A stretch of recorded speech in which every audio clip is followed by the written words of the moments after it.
দেশে আবার রাজনীতি করার আসতে পারে বা সুযোগ পায়, তাইলে সর্বপ্রথম যে কাজটা করতে হবে আওয়ামী লীগের, এটা হলো ইউটিউব আর ফেসবুক, এটা দুনিয়া থেকে বিলুপ্ত করে দিতে হবে।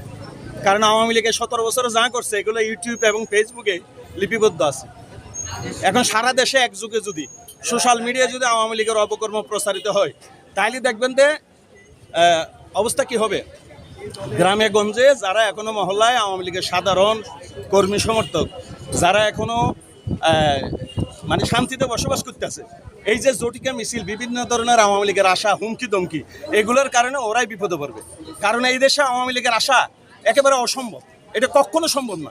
কারণ চোখের সামনে এত মানুষের খুন, হত্যা এবং লুণ্ঠন, বিশেষ করে একটা ডাকাতি, পুরো দেশটাকে ডাকাতি করে তারা নিয়ে গেছে। 28,00,000 কোটি টাকা বিদেশে পাচার করছে। সুতরাং এটা জনগণের, আওয়ামী লীগকে এই টাকাগুলো আগায় নিয়ে জমা দিতে হবে বাংলাদেশ ব্যাংকে। এবং